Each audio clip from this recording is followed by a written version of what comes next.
Well, hey, good morning, everybody, and welcome to another episode of The Unlocked Show. I'm your host, Tracy Wilson.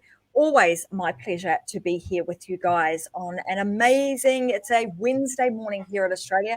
And boy, it's been an early start for me. I had a webinar this morning at 5 a.m. So got up at the crack of dawn and we kind of had an amazing webinar this morning and it went for an hour or so. So I feel like I've been going all day already and it's only 10 a.m. So for those of you that are here, welcome. Today I've got a super special treat for you today. It was one of my amazing friends and I love him to bits. He is one of the nicest people you could ever meet and he's freaking good at what he does. So that's the reason why I asked him to be on the show. So I want to introduce you to the amazing Bowtie Steve, also known as Steve Bartetzko.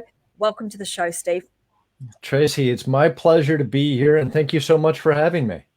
Oh, you're very welcome. Like, I can't wait to have this discussion. I mean, part of what we've been doing in this season of the Unlock Show is really helping people to unlock that message inside of them, how to share their message in a really authentic and genuine way.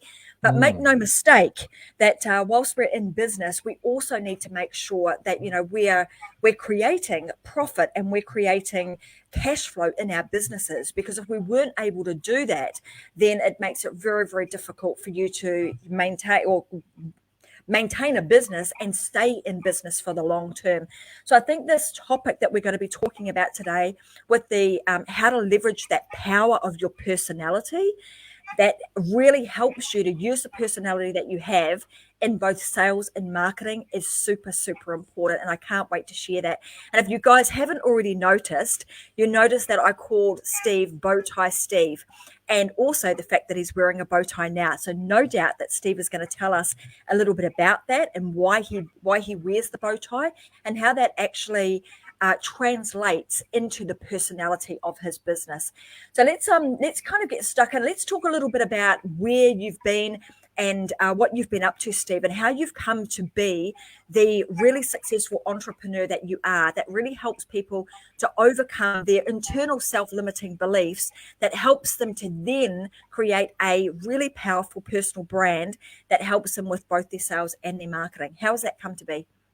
Sure. It's a great question. Well, I tell you what, it wasn't by design in my case. As far as bow tie, as far as getting into this, it was purely by fascination on my part, as a matter of fact.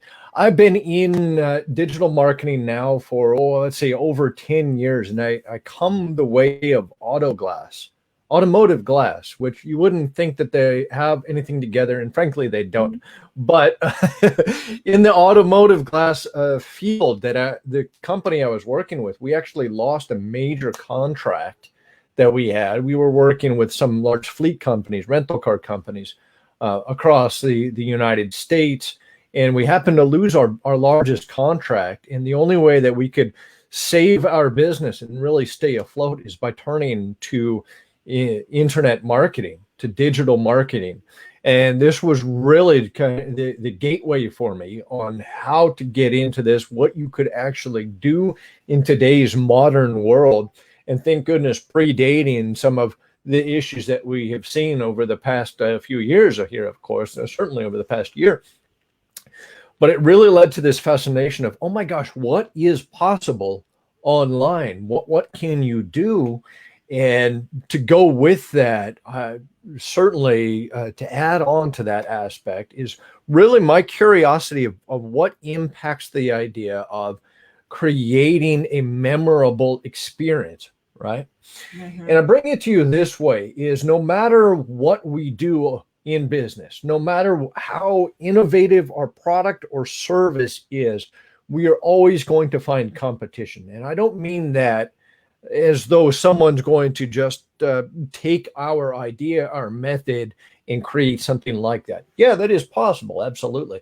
But think of it from this point of view, the consumer point of view, the customer point of view. I don't know the difference, right? As a consumer, I don't know the difference. Let's take a scheduling software, and I don't want to speak ill of any of them, but what's the difference between, let's say, an Acuity scheduling, a Calendly software, a Schedule Once? they all run together to me. It's all a commodity. I don't have a preference one versus another. Maybe it's something someone recommended. Maybe it's user experience. Maybe it was a bad experience. Here's the problem, though. In business nowadays, so many businesses are operating on this function of competing on their features, right? I have the better mousetrap, or I can do this mousetrap in 3.2 seconds. Well, I can do that with less bandwidth. And for me as a consumer, I don't know the difference between them. Okay.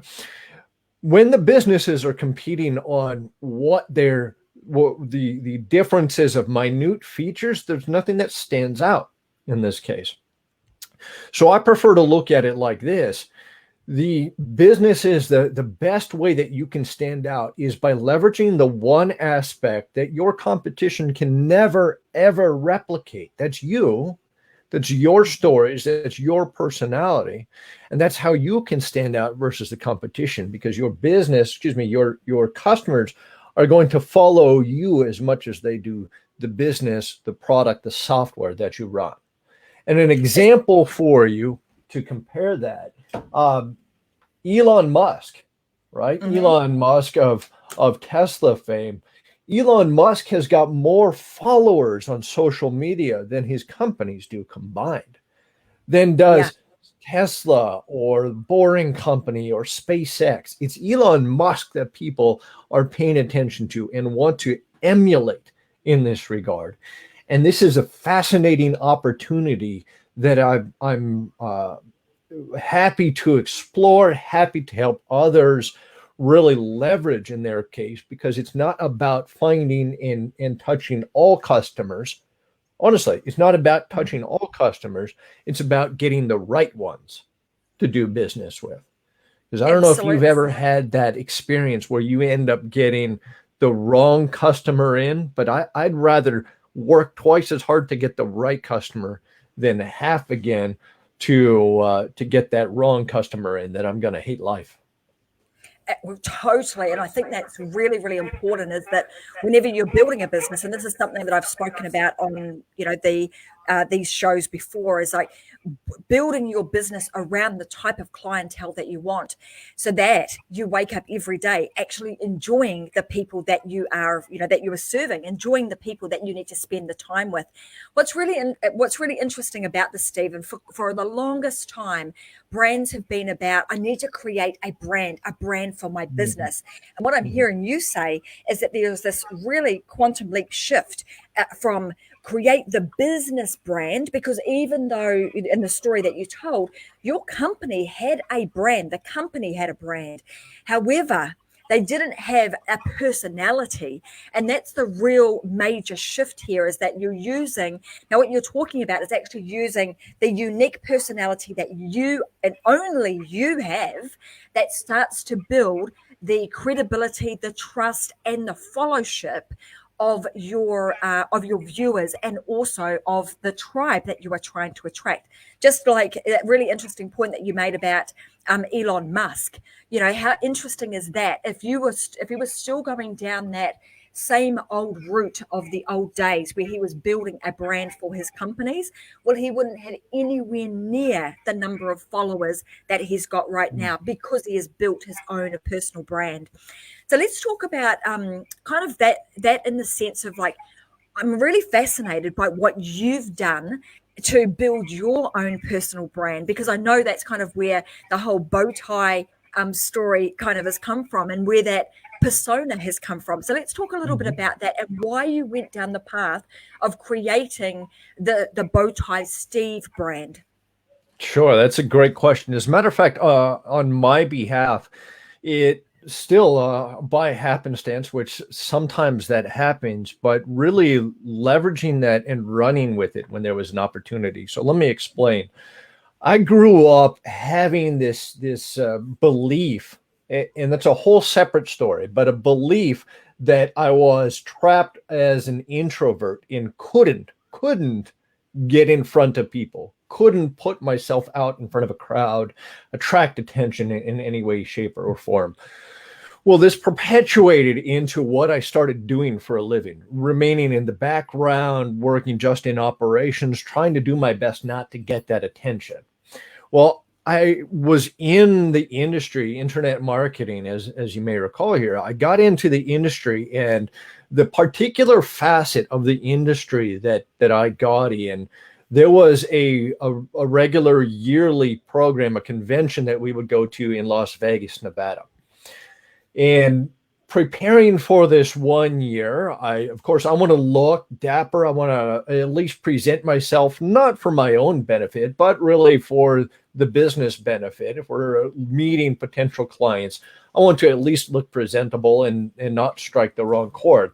So I find myself at this department store one year, and at this department store, as I'm looking around for clothes, I happened to buy this bow tie that was on clearance, believe it or not.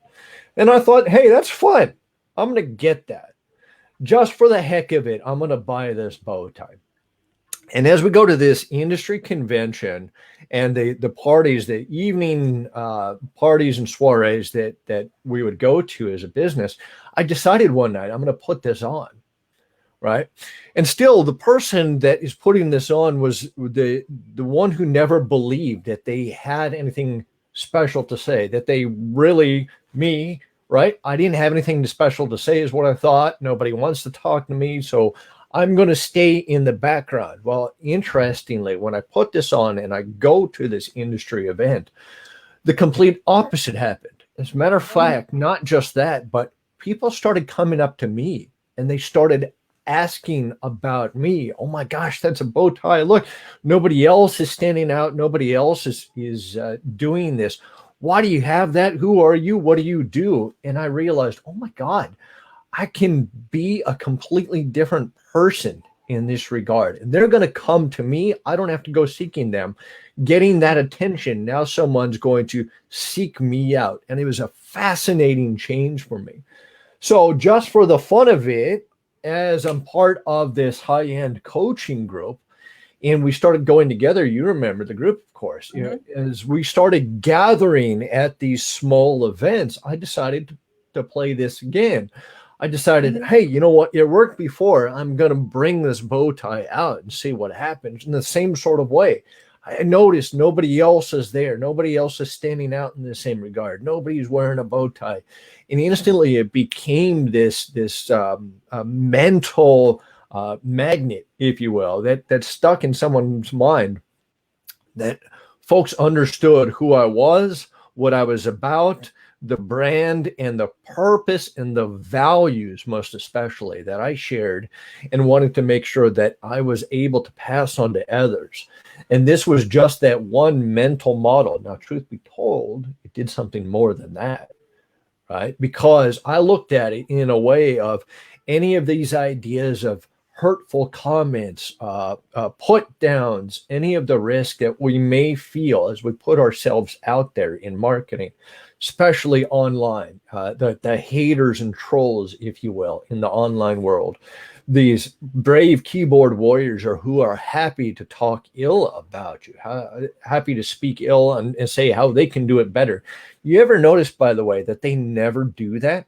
They never actually get out there and try and present themselves. No, your competition actually celebrates you and likes to talk about, what we might do differently, or even that they're friends of yours. They're not going to speak ill about you personally, but those trolls are always out there. The interesting part is this bow tie allowed me to, I look at it almost like a shield, right? Almost as though I'm wearing this suit of armor, as though I'm a medieval knight.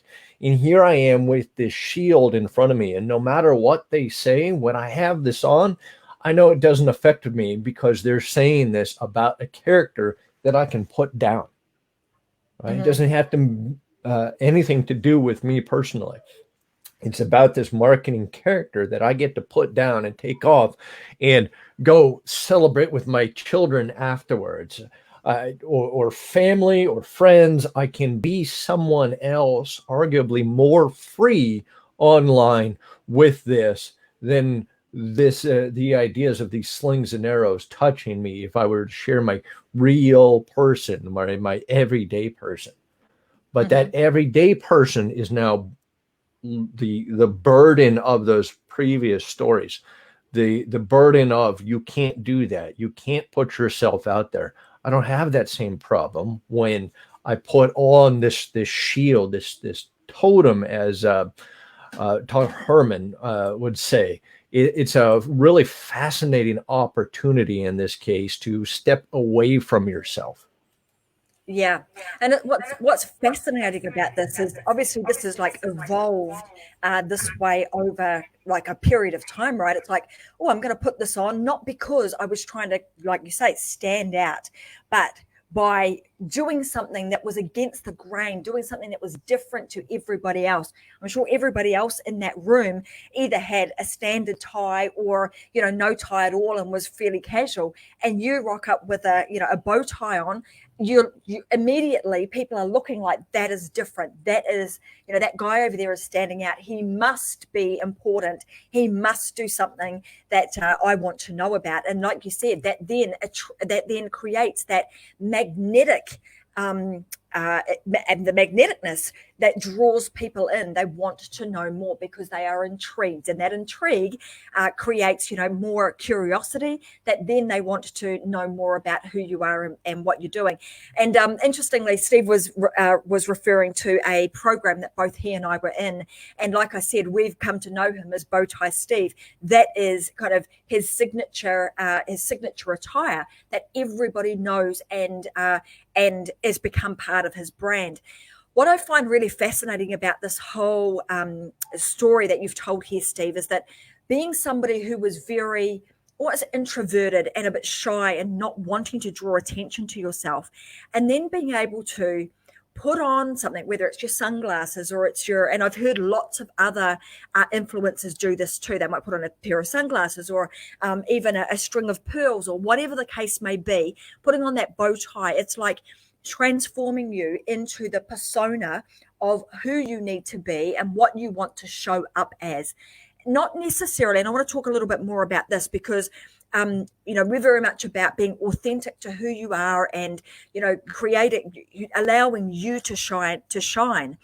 And I'm hearing that it's not about necessarily putting on a bow tie and all of a sudden I'm creating somebody else that I'm not, but it's putting on the bow tie and the giving me that extra level of like power and strength and courage to be able to step into the persona that I've created that elevates and amplifies the true me. Is that what's sort of happening? And in your process of what you're doing with clients, is that the same sort of thing that you're getting them to do? And how would you recommend people go about, like if they're really shy and introverted, what are some of the things that they can actually do? Sure, that's a great question. So let me start by telling you about this. My favorite way to go about it, frankly, I'll share a story in this case. Now, as mentioned, I was introverted, shy, awkward growing up. And I had this problem even as I come to my formative years and having the trouble really touching base, especially when I was interested in dating or finding other people, right, that I might be interested in. So I always had this issue as far as not really fitting in, not really knowing what someone would think of me. And so feeling awkward in that space. I don't know what to do. I don't know what to say when I go up and try and chat up a female, perhaps. I would feel the same sort of way. And so I was always awkward and out of place in this regard. And I remember this one day as I'm driving home, of all things, I happened to see this female jogging down the road who I thought was rather attractive. And I thought to myself, you know what? I would love to have a conversation with this person. Now, forgive for a moment the idea of me randomly pulling over in my car to try and have a conversation with someone. It wasn't about that because, I agree. That might be a little bit awkward and out of place. But nonetheless, as I thought about it, I'd love to have a conversation with this person. The immediate, that devil in my shoulder has popped up. The one that said, no, you're introverted, you're awkward, you're out of place. You don't know what to say. You're going to act a fool if you try and do that. And oddly, that one particular day, I had this angel on the opposite shoulder, the one that leaned over and said, "Hey, she doesn't know that." And I thought, "I'm sorry, what?" And again, I heard it. She doesn't know that. She doesn't know that you feel that way. She doesn't know that you're feeling awkward and introverted and don't know what to say.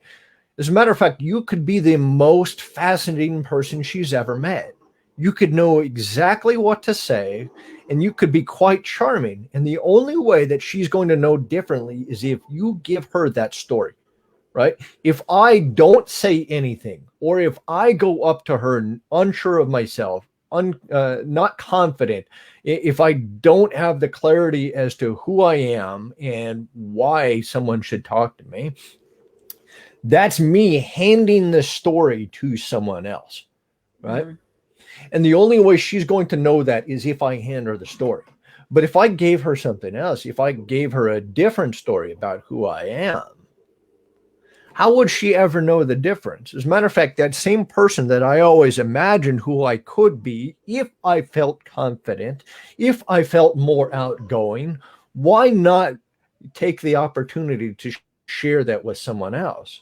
Right? That self, that hidden self, the one who is there, who might act differently if only you weren't bogged down by the stories of your past.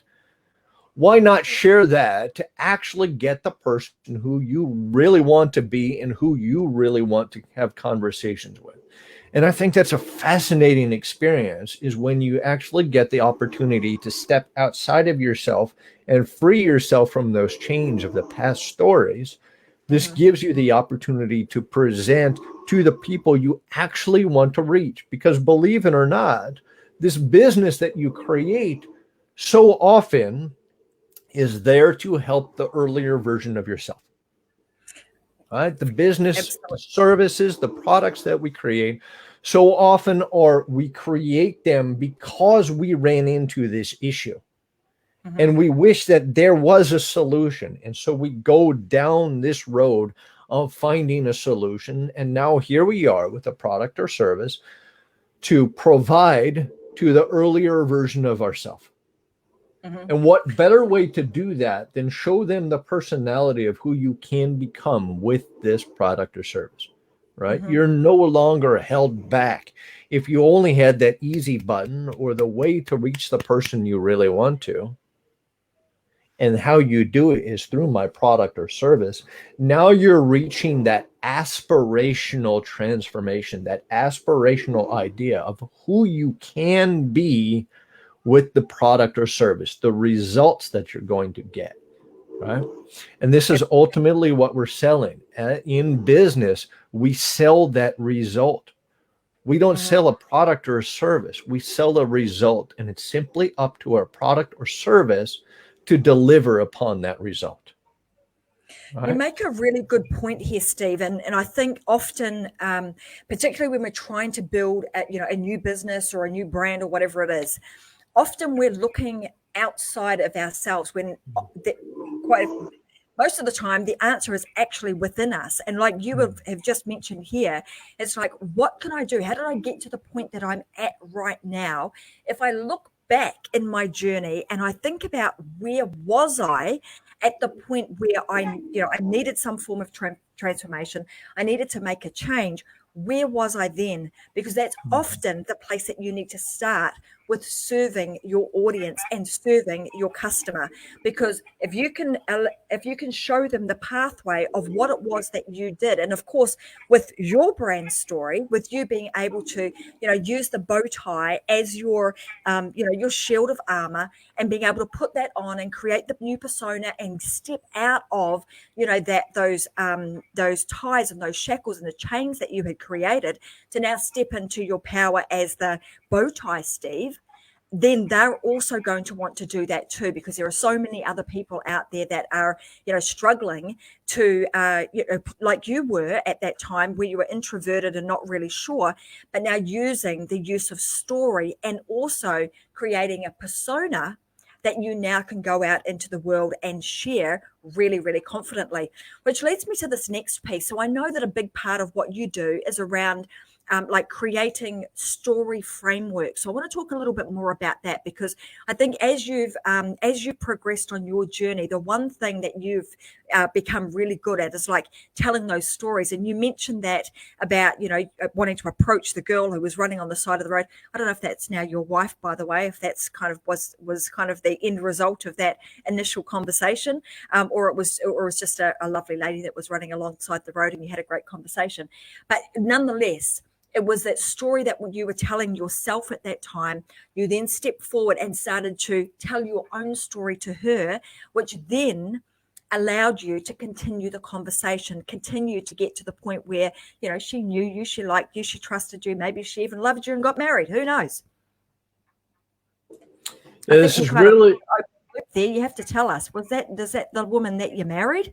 No, as a matter of fact, it was not. I never actually went and spoke to that young woman. I was so flabbergasted, as a matter of fact, by these thoughts that started going in my mind. I don't even know where she turned to start running towards, but I got so lost in thought that I have no idea what happened to her. So hopefully a long and happy life for her, as a matter of fact. So my wife appears certainly in other stories of mine. Yeah. This one just happened by maybe that muse to lead me down this path, if you will. Absolutely. But the stories for me, I look at it this way. The stories are really our way to learn, right? The stories, the ones that matter, the ones that stay in our mind. Well, let me ask you, Tracy, if you don't mind. The stories, I don't know how many stories you've heard or read or listened to, or certainly perhaps children with grandchildren, whomever. How many stories have you gone through, myths or legends, fairy tales? How many stories do you recall now that, hang on a second, that did not have some sort of moral or lesson to them? None, very few, or none. They will exactly. They've all got some method in their madness. If they're exactly. You know. Exactly it. So this is how our brain works, is in these story formats. We're wired, as the author, and forgive me, I'm escaping on her name for a moment, but Wired for Story. There's a great book out there. And it really details this idea as far as how the human mind works. It's based on these stories. It's based on what has happened before, a real or imagined stories in this process, the same way we dream, if you will. Stay with me for a moment. We don't simply dream in a color or an emotion. I don't dream about orange. I don't dream about happy. Right? No, it's more a matter of I'm either in or witnessing a narrative unfold in front of us. So understanding that and knowing that these stories are here to teach us some type of lesson, some types of moral in this case, they're really there as that blueprint for us, right? And this is what we rely upon as humans, is to understand these stories. And this is what we remember, more so than exactly what somebody said. So to piggyback on the idea of the personalities, we would go, you and I have gone certainly, to some industry events. Russell Brunson's Funnel Hacking Live, I'll give you this example. They have a multitude of different speakers come on stage and share whatever the subject may be, whatever the tactics might be, the special widgets, or however to go about it.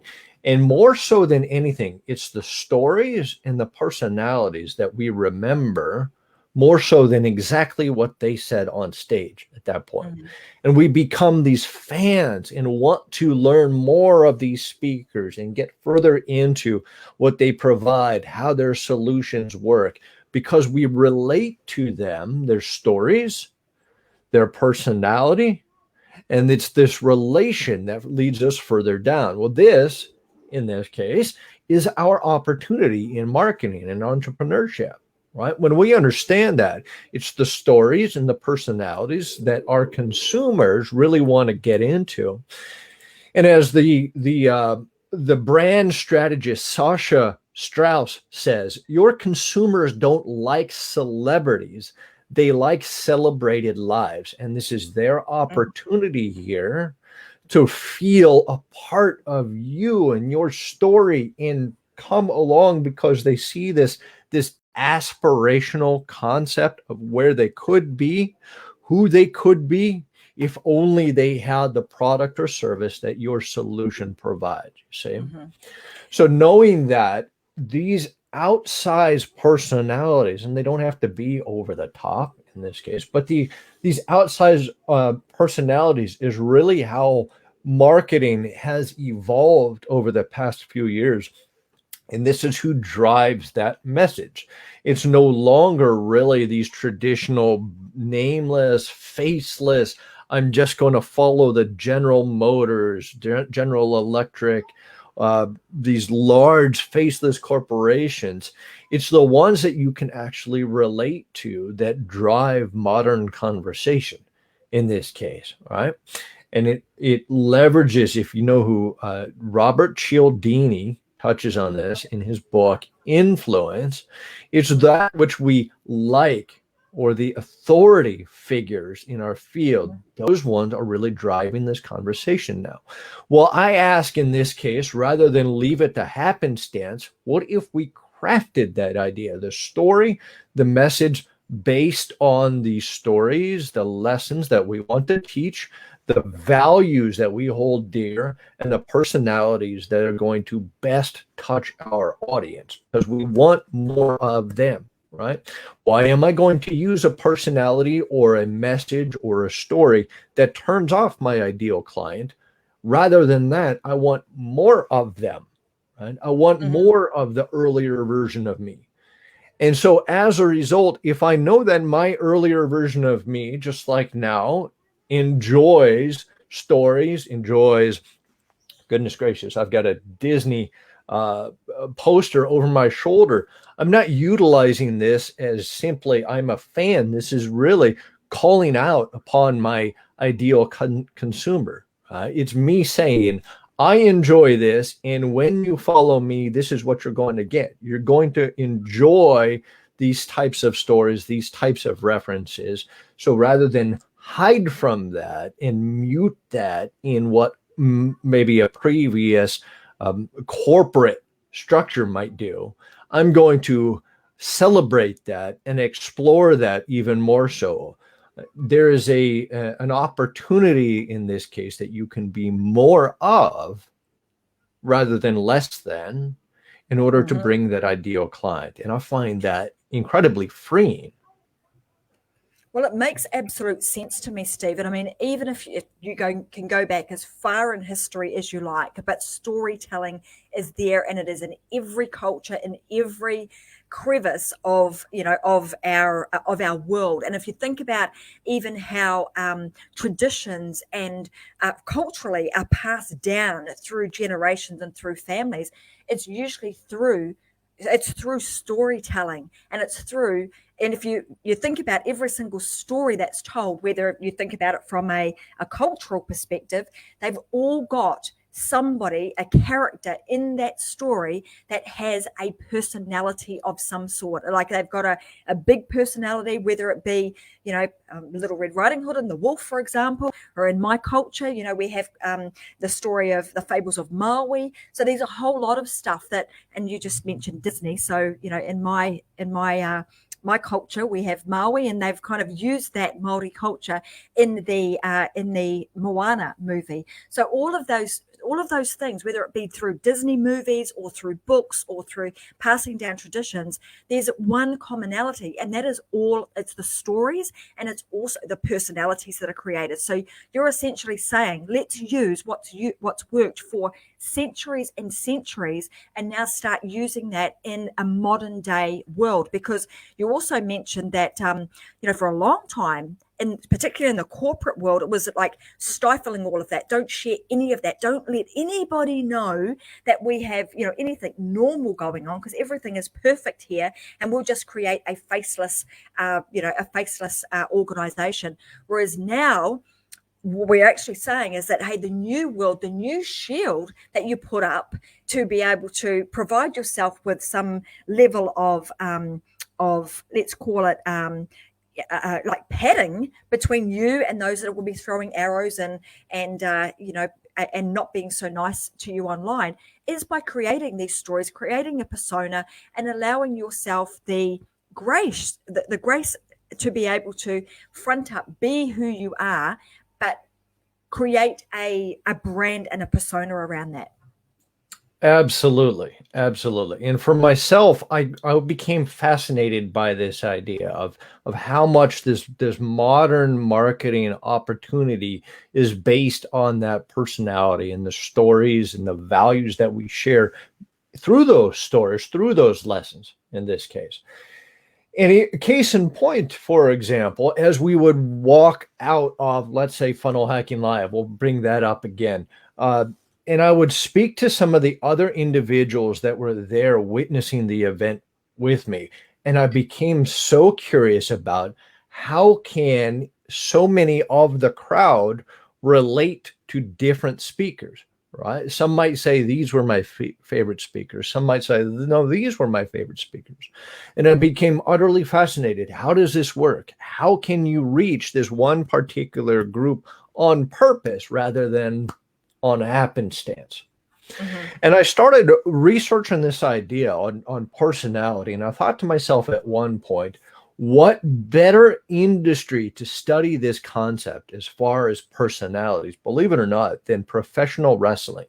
Now, stay with me for a moment, because mm-hmm. your mind might go, hang on a second, that's fake, that's all nonsense. But I want you to understand the point. It's all this scripted narrative, and it's based on the sales that we make from this personality, from this gimmick or shtick, if you will, if you want to use some other terminology. This one facet in order to stick in someone's mind. And if you don't make that stick, the crowd's not going to cheer for you. And if I'm a wrestler, I'm going to find myself out of a job real quick, or I have to change the approach. Right. So I called up my brother one day. Now, my brother growing up, he was always a big fan of wrestling. And we would watch some of the classic, the WWF, now WWE, and growing up, the Hulk Hogan's of the world, and some of these outsized personalities, Dwayne "The Rock" Johnson, as a matter of fact, to bring it back on Disney and Maui for a moment. But it was really of what can we touch on in order to create that personality that people want to cheer and celebrate, or even when they dislike. In the industry, it would be known as a heel. Even when they dislike, how do you dislike them so much that it causes this emotional, visceral reaction? You see, the opposite of love is not hate, it's indifference. Mm-hmm. Right? So the indifference is worse than if someone hates me. And in marketing, that's a curious aspect. So I call up my brother and I ask him about professional wrestling. What can I learn? What can you recommend as far as personalities and creating or celebrating and marketing these personalities? He says, you know what? I recall two individuals. One of them, Steve Austin, also known as Stone Cold Steve Austin, and the other, Mick Foley, commonly known or might be known by multiple names, as a matter of fact, for wrestling lore, might be a Cactus Jack or Mankind. He actually utilized multiple characters, fascinatingly. And he says these two wrestlers in particular, they said the best personality you can use is yourself turned up to an 11. Mm-hmm. Where you're actually getting down to what you celebrate the most, what you enjoy the most, and instead of being less of, be more of that, so you can stand out from the crowd and call upon this ideal audience. So for myself, I'm utilizing this in this bow tie figure, right? I understand that if someone's going to get turned off by a bow tie, by Disney, by stories, I'm not going to enjoy working with them.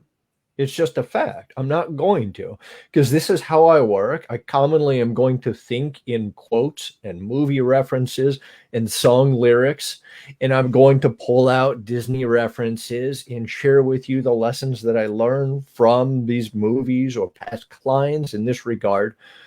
And if you're not enjoying that, I'm probably not going to enjoy working with you. And I'm okay with that. I'm okay with the idea of saying, you're not my ideal audience. You're better served with somebody else. And it's immensely freeing those haters and those trolls and those people who would put you down online. And I say two things. First off, thank you for raising your hand and voluntarily telling me that you're not my ideal audience. Thank you. You're freeing me from the obligation of being concerned of your opinion anymore. And secondly, the more that you complain online, the more that someone I do want to work with sees it and actually wants to work with me. In other words, all of their complaints are just boosting my engagement and doing my marketing for me. So complain all you want. Thank you.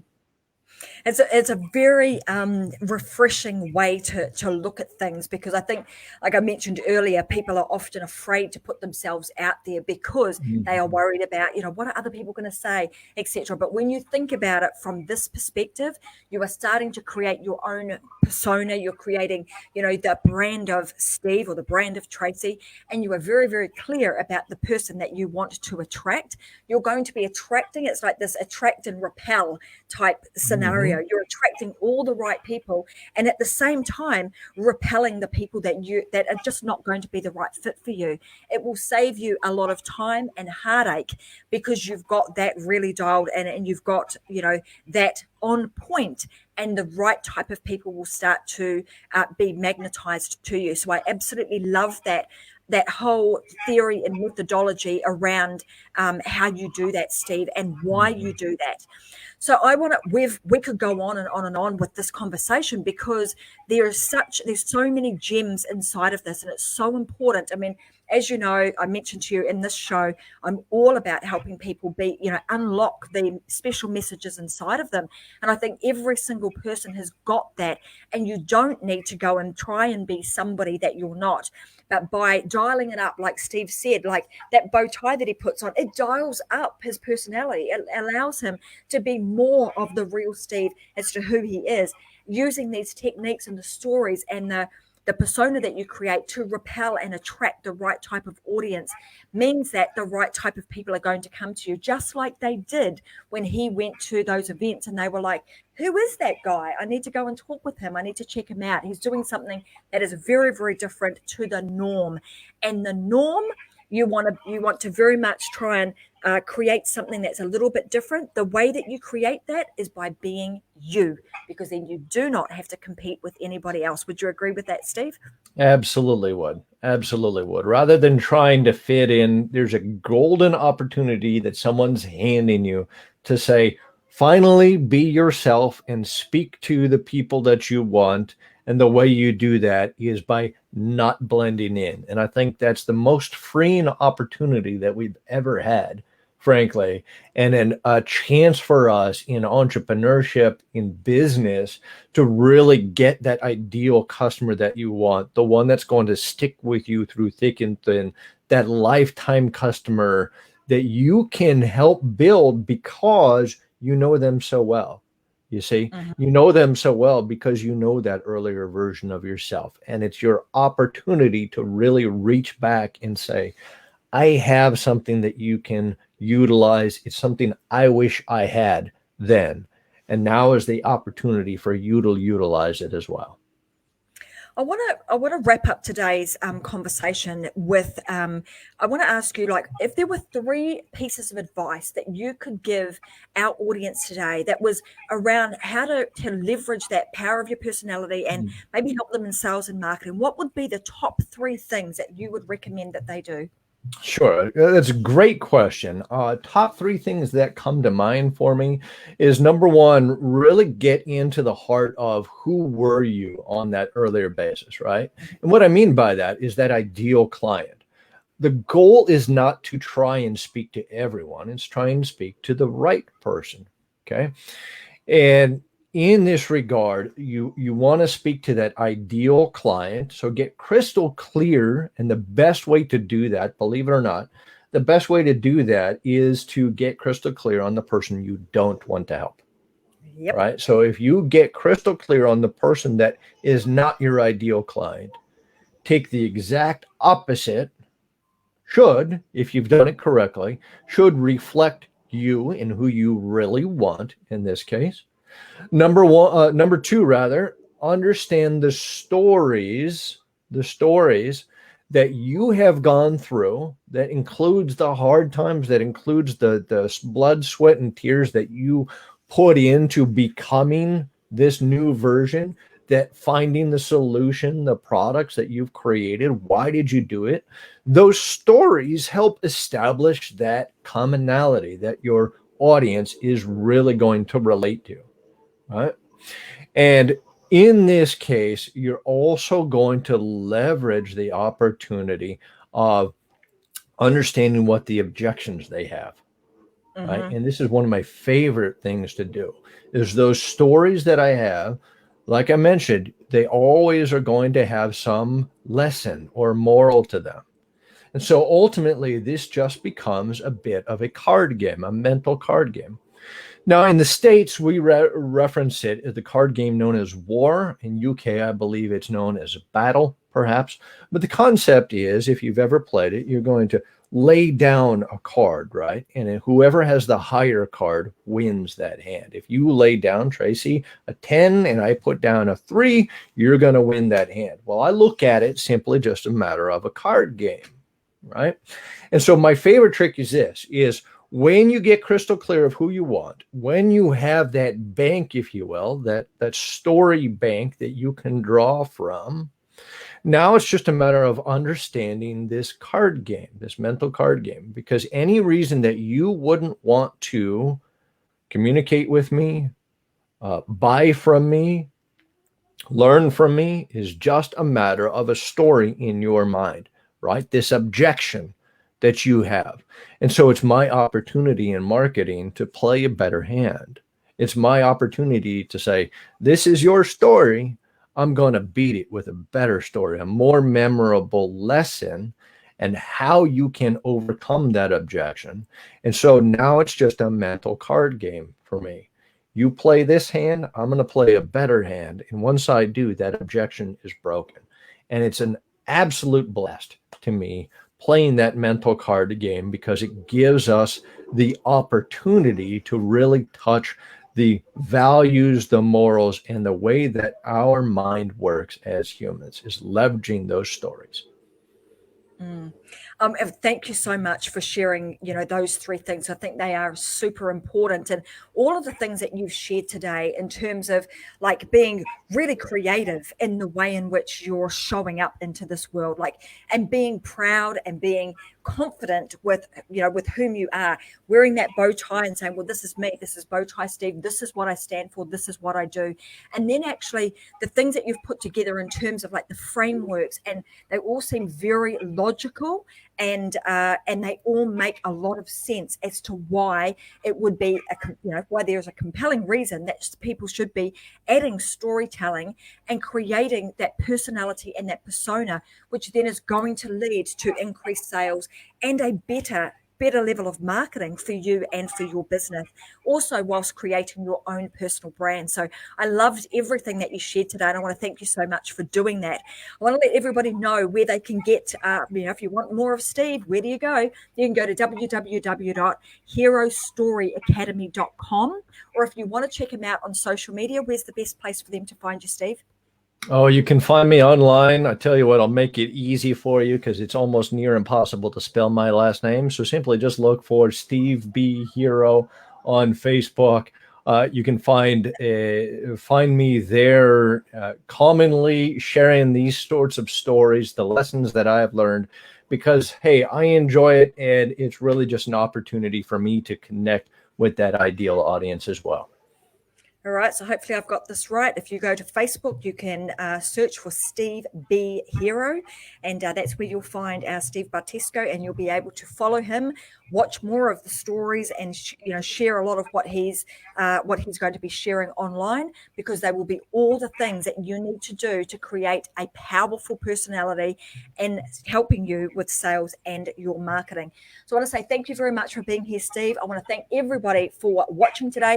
Loads and loads of comments kind of coming in this morning, and I just want to make sure that I acknowledge everybody there. We'll make sure that we get into the group and we answer any of those. I'll make sure that Steve has access to them, so that if there are any questions there, Steve will be able to answer them for you. But until next time, guys, I want to make sure that everybody here who watches this show moves forward, that they live their life unlocked, that you find the voice inside of you, that you feel confident and confident enough to be able to share those messages inside of you, and continue to watch the Unlocked show, because I have some more amazing guests here on the show with me over the coming months. So I'll be back again this Friday for another episode of Unlocked, and again next Wednesday, all at 10 a.m. Brisbane time. So thanks very much, everybody. Thanks for joining me, and I'll see you again next week for another episode of Unlocked. Bye for now.